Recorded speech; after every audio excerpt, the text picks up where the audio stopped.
Shalom, puji Tuhan, senang sekali pada saat pagi hari ini kita kembali dalam ibadah minggu pagi. Dan tema kita melanjutkan minggu yang lalu, kemerdekaan dari Kristus. Saudaraku yang dikasihi Tuhan, kemerdekaan yang kita alami dalam Kristus yang ketiga adalah kemerdekaan dari dunia jahat. Kalau kita sama-sama membaca di dalam surat Galatia pasal 1 ayat 3 dan 4, firman Tuhan katakan di sana, kasih karunia menyertai kamu dan damai sejahtera dari Allah Bapa kita dan dari Tuhan Yesus Kristus yang telah menyerahkan dirinya karena dosa-dosa kita untuk melepaskan kita dari dunia jahat yang sekarang ini menurut kehendak Allah dan Bapa kita. Saudaraku, kita tahu bahwa Kristus telah memerdekakan kita dari dunia jahat. Dia mati, Kristus bangkit pada hari ketiga, dan semua itu adalah untuk kita dan untuk mengalahkan kuasa setan atau kuasa maut. Mengapa dunia ini disebut jahat? Bukankah Tuhan sendiri yang menciptakan dunia ini untuk tempat tinggal manusia? Perhatikan, Tuhan tidak pernah salah menciptakan dunia ini sebagai tempat tinggal manusia. Dan kita pun hidup di dunia ini, mencari nafkah di dunia ini, bahkan beraktivitas di dunia ini. Tuhan menciptakan dunia sebagai planet yang paling sempurna dan istimewa. Didesain sedemikian rupa yang bermuatan air dan oksigen, di mana dunia ini tempat segala makhluk hidup bisa berkembang biak. Terus di manakah letak kejahatan dunia ini? Dunia ciptaan Tuhan tidak ada yang jahat. Tetapi yang jahat adalah dunia ini dikuasai oleh kuasa-kuasa jahat. Di dalam kitab Wahyu pasal 12 ayat 9, di sana dikatakan bahwa iblis telah dilempar oleh Bapa di bumi. Kuasa jahat merusak segala tatanan Allah dan ingin mengacaukan pekerjaan Allah. Termasuk di dalamnya manusia ingin dirusak oleh kuasa-kuasa jahat. Nah, ketika kita menyerah pada pimpinan Allah dan meminta penyertaan Dia, maka Kristus akan melepaskan kita dari pengaruh dunia yang jahat ini. Kalau kita bandingkan di dalam surat Kolose pasal 3 ayat 5 dan ayat yang ke-6, firman Tuhan di sana dikatakan, karena itu, matikanlah dalam dirimu segala sesuatu yang duniawi, yaitu percabulan, kenajisan, hawa nafsu, nafsu jahat, dan juga keserakahan, yang sama dengan penyembahan berhala. Semuanya itu mendatangkan murka Allah atas orang-orang durhaka. Jadi jelas, ayat firman Tuhan ini menjelaskan bahwa Tuhan menghendaki bahwa kita mematikan dalam kedagingan kita, dalam kehidupan jasmani kita, sifat-sifat duniawi yang dijelaskan dalam kitab Kolose seperti percabulan, kenajisan, hawa nafsu, nafsu jahat, keserakahan dan sebagainya yang bersifat duniawi. Itu yang tidak diperkenankan Allah, karena kita tahu dunia ini telah dirusak oleh kuasa jahat, sehingga manusia pun akan terjebak di dalamnya.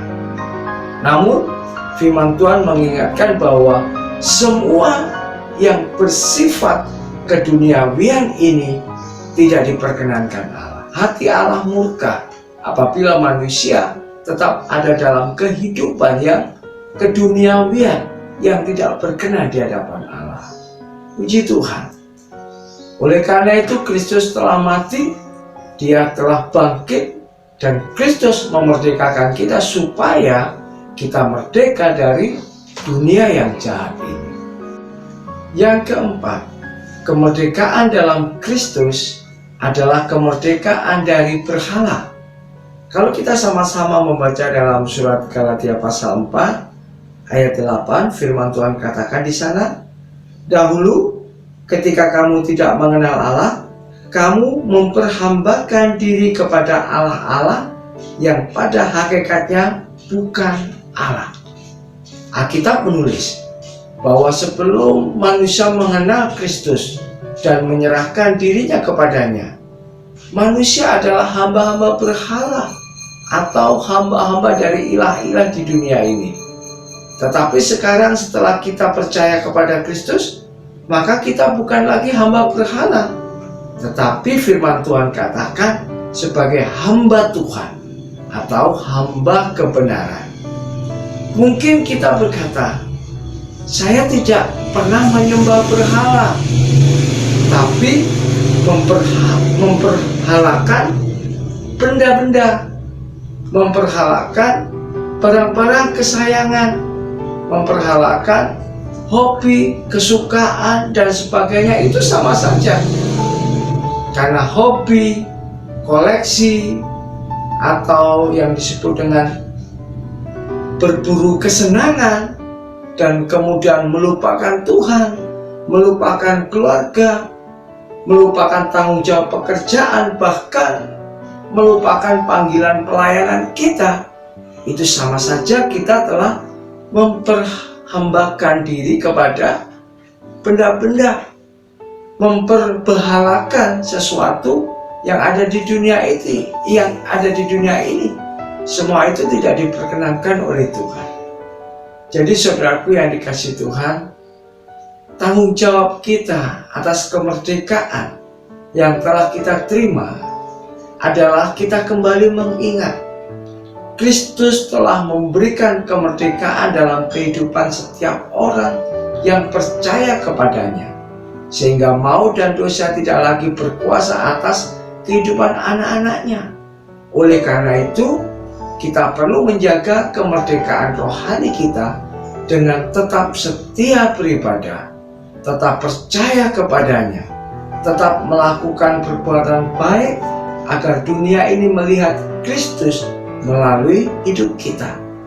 Inilah seharusnya yang menjadi keseriusan dan perhatian kita sebagai orang percaya, yakni hiduplah melakukan kehendak Tuhan.